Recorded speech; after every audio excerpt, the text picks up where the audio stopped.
ஆத்ம நமஸ்காரம். இப்போ நான் வந்து ஜீரோ பட்ஜெட்டில் வீகன் தாம்பூல கவ்யா, பஞ்சகவ்யா நம்ம கேள்விப்பட்டிருக்கோம். பசுமாட்டிலேருந்து கிடைக்கக்கூடிய பொருட்களை வச்சு நம்ம வந்து செய்வோம்.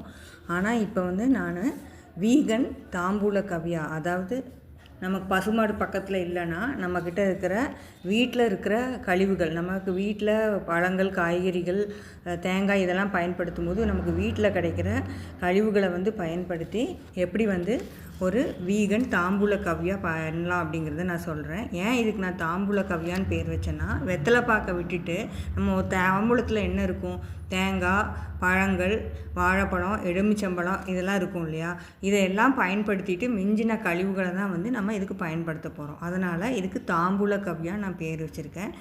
என்னுடைய உரமாகவும் அப்புறம் வந்து பூச்சிகள்கிட்டேருந்து காக்கிறதுக்கு, மண்ணை வளப்படுத்துறதுக்கு எல்லாத்துக்குமே நான் வந்து இதை தான் யூஸ் பண்ணுறேன். என்னோடய ஃபர்டிலைசர், பெஸ்டிசைட், ஃபங்கிசைடு, இன்செக்டிசைடு எல்லாமே வந்து இது தான்.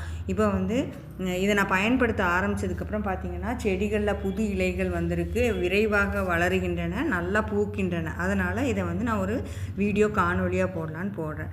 பொதுவாக நான் எலுமிச்சம்பழத்தை வந்து ஒரு நேர்மறை ஆற்றல் தரதுக்காக என்னோடய பேக்கெட்டில் ஒரு 4-5 வச்சுருப்பேன்.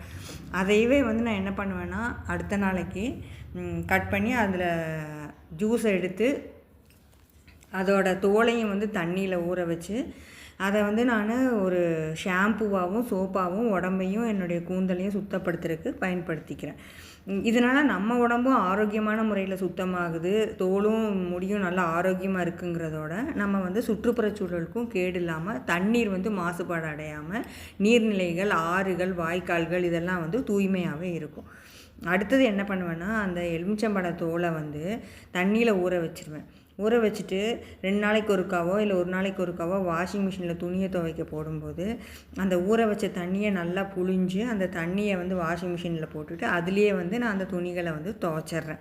அப்போ வாஷிங் பவுட்ரு செலவும் மிச்சம், எனக்கு தண்ணியும் வந்து தூய்மையாகுது. அதுக்கப்புறம் என்ன பண்ணுவேன்னா, அந்த தோலை எடுத்து என்னுடைய வீட்டில் அறைகளின் ஓரமாக காற்றும் வெளிச்சமும் இருக்கிற இடத்துல திருப்பி வச்சுருவேன். அதாவது உள்புறம் வந்து வெளியே தெரிகிற மாதிரி திருப்பி வச்சுருவேன். இதனால் வந்து அதை வந்து ஒரு ரூம் ரெஃப்ரெஷ்னர் மாதிரி எனக்கு வீட்டில் வந்து கொஞ்சம் சுத்தமான காற்று கிடைக்கிது. அதுக்கப்புறம் இப்போ இந்த வீகன் கவ்யா, அதாவது தாம்பூல கவ்யா ப்ரிப்பேர் பண்ணுறதுக்கு முந்தின நாள், ஏன்னா நான் இதை வந்து பொதுவாக வாரத்துக்கு ஒரு நாள் பண்ணிகிட்ருக்கேன். அப்போ ஒரு நாளைக்கு முன்னாடியே என்ன பண்ணுவேன்னா, ஒரு நாளைக்கு முன்னாடியோ இல்லை 12 மணி நேரத்துக்கு முன்னாடியோ தண்ணியில் வந்து இந்த எலுமிச்சம்பழ தோலை வந்து ஊற வச்சுருவேன். அதை தான் நீங்கள் படத்தில் பார்த்துட்ருக்கீங்க. அதுக்கப்புறம் அடுத்த பொருள் என்னென்னா, தாம்பூலத்தில் யூஸ் பண்ணுறது வாழைப்பழம். அப்போ அந்த வாழைப்பழம், மற்ற பழங்கள், இந்த காய்கறி கீரைகளோட கழிவுகள் கூட நம்ம சேர்த்திக்கலாம். அந்த தோள்களெல்லாம் வந்து என்ன பண்ணுவேன்னா, வெயிலில் காய வச்சு எடுத்து வச்சுருப்பேன். இப்போ இந்த வெயிலில் காய வச்சு எடுத்து வைக்கிறத வந்து நம்ம அப்படியே கூட மூடாக்கா பயன்படுத்தலாம். ஆனால் இப்படி ஊற வச்சு வாரத்துக்கு ஒரு வாட்டி யூஸ் பண்ணுறதுனால, அந்த தண்ணியை விடுறதுனால என்னென்னா, அந்த தண்ணியில் இருக்க அந்த கழிவுகளில் இருக்கிற சத்துக்கள்லாம் வந்து தண்ணிக்கு வந்து அந்த தண்ணியை வந்து நம்ம செடிகளுக்கு ஊற்றும்போது அந்த ஊட்டச்சத்துக்கள் வந்து விரைவாக உறிஞ்சப்பட்டு நமக்கு விரைவில் வந்து பலன் இயற்கையான முறையில் கிடைக்கிது.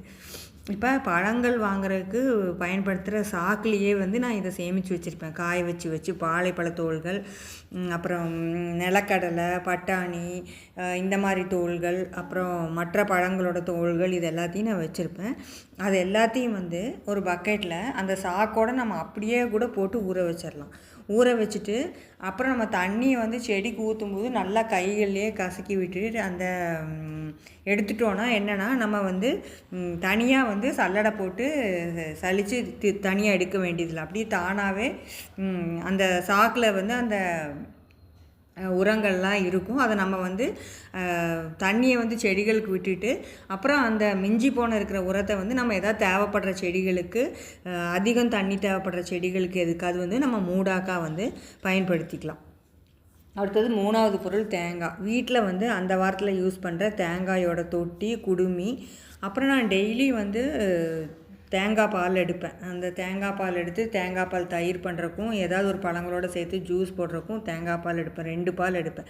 அந்த பால் எடுத்தது போக 3வது, 4வது, 5வது பாலை வந்து என்ன பண்ணுவேன்னா, இந்த மாதிரி சேமித்து டெய்லியுமே அந்த தேங்காய் பாலை வந்து நான் செடிகளுக்கு ஓரளவுக்கு ஊற்றிடுறேன். அதை வந்து நான் புளிக்கெல்லாம் வைக்கிறதில்ல.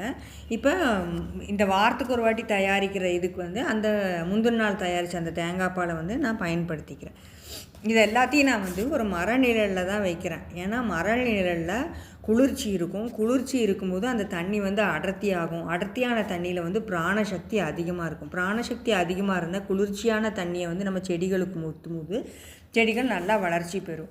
அப்போ இந்த செடிகளுக்கு தண்ணி ஊற்றுறது வந்து நம்ம சூரிய அஸ்தமனத்துக்கு பின்னாலேயோ இல்லாட்டி சூரிய உதயத்திற்கு முன்னாலேயோ செஞ்சோன்னா வந்து ரொம்ப நல்லது. ஏன்னா சூரிய உதயம் ஆனதுக்கப்புறம் வந்து ஒளிச்சேர்க்கை நடைபெறுங்கிறதுனால நம்ம அதை வந்து தொந்தரவு பண்ணாமல் இருக்கிறக்காக இந்த மாதிரி பண்ணுறோம். அதுக்கப்புறம் இதுக்கு வந்து ப்ரொபோர்ஷன் விகிதாச்சாரம்லாம் நான் வந்து பெருசாக பார்க்குறது கிடையாது.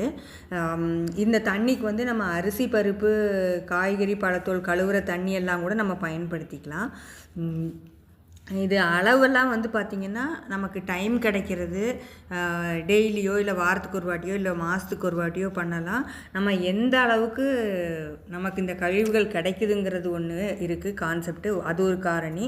இன்னொன்று வந்து நம்ம எந்த அளவுக்கு ஏரியா உள்ள தோட்டத்துக்கு நம்ம இந்த தண்ணியை ஊற்றுறோங்கிறது இருக்குது. அதை வச்சு நம்ம வந்து தயார் பண்ணிக்கலாம். இந்த தண்ணியை வந்து வேர்களுக்கும் விடலாம். நம்ம செடிகள் வந்து 8 உயரத்தில் இருந்தால் வந்து நம்ம அந்த இலைகளுக்கும் தெளிக்கலாம். நான் வந்து மாடியிலேருந்து எட்டுற மாதிரி இருக்கிற செடிகளுக்கெல்லாம் வந்து அப்படியே இலைகளுக்கு தெளித்து விடுவேன். மற்றபடி மற்ற செடிகளுக்கெல்லாம் வந்து வேரில் தண்ணி ஊற்றி விடுவேன். மழை இல்லாத கோடை காலங்களில் வந்து இலைகளில் தூசி சேர்ந்து ஒளிச்சேர்க்கை ஒழுங்காக நடைபெறாமல் தடையாகும். இப்போ இந்த இலைகள் மேலே வந்து நம்ம இப்படி தெளித்து விடுறதுனால அந்த இலைகளெல்லாம் சுத்தமாகி ஒளிச்சேர்க்கை நல்லா நடைபெறும். அதுக்கப்புறம் நம்ம அந்த கழிவுகள் எல்லாத்தையுமே வந்து மூடாக்கா நம்ம செடிகளுக்கு பயன்படுத்திக்கலாம். அந்த தேங்காய் தொட்டியை வந்து நம்ம கவுத்துன மாதிரி வைக்கணும் மூடாக்கா பயன்படுத்தும் போது. ஏன்னா மல்லாந்து வச்சுருந்தோன்னா நம்ம அதில் தண்ணி சேர்ந்துச்சுன்னா கொசுக்கள் வந்து பெறும். அதனால் அந்த தேங்காய் தொட்டியை வந்து கவுத்துன மாதிரி வைக்கணும். இப்போ இது வந்து நான் ஏன் செய்கிறேன்னா, எனக்கு பசு மாடு பக்கத்தில் எதுவும் இல்லை, ஒரு செமி சிட்டியில் இருக்கும் அப்படிங்கிறதுனால நான் வந்து இதை இப்படி செய்கிறேன். இது நமக்கு ஒரு பசுமாடோ கன்றுக்குட்டியோ இருந்துச்சுன்னா அதுக்கு வந்து நம்ம இந்த வேஸ்ட் ஆகிற காய்கறி பழத்தோல்கள் வாழைப்பழத்தோல்கள் நம்ம ஜூஸ் எடுக்கிறதோட சக்கை அழுகின கொஞ்சம் ரொம்ப அழுகினதில்லை கொஞ்சம் லைட்டாக அழுகின காய்கறிகள் பழங்கள் இது எல்லாத்தையும் வந்து அந்த பசுமாடு கன்றுகளுக்கு கொடுத்து அவை தரும் சாணத்தையும் சிறுநீரையும் வந்து பயன்படுத்தலாம். அந்த சாணத்தை வந்து நல்லா இப்போ பச்சையாக இருக்க சாணத்தை வந்து நம்ம நிலத்தில் சேர்த்தக்கூடாது, காய வச்சு அதுக்கப்புறம் அந்த சாணத்தை வந்து நம்ம மூடாக்கா போட்டோன்னா அது நிறைய நீரை உறிஞ்சி வச்சுட்டு நமக்கு நிலத்தை வந்து வலிமையாக்கும் வளமாக்கும் மண்புழுக்களையும் வந்து பெருகிறதுக்கு வந்து மிகவும் உதவியாக இருக்கும். அப்போ நம்ம சிறுநீர் வந்து பசுவின் சிறுநீர் வந்து நிலத்துக்கு, சாணம் வந்து மண்ணுக்கு, செடிகளுக்கு, உரத்துக்கு, பால் வந்து கன்றுக்கு. பசுவின் சிறுநீர் நிலத்துக்கு, சாணம் உரத்துக்கு, பசுவின் பால் கன்றுக்கு, கொட்டை பருப்புகளும் பழங்களும் மனிதனுக்கு. இப்போ இந்த தயாரித்து வச்சுருக்கிறது எல்லாத்தையுமே ஒரு பெரிய கண்டெய்னரில் ஊற்றி எல்லாத்தையுமே நல்லா கலந்துட்டு அதுக்கப்புறம் இதை வந்து செடிகளுக்கு வந்து பயன்படுத்தணும். நன்றி. ஆத்ம நமஸ்கார்.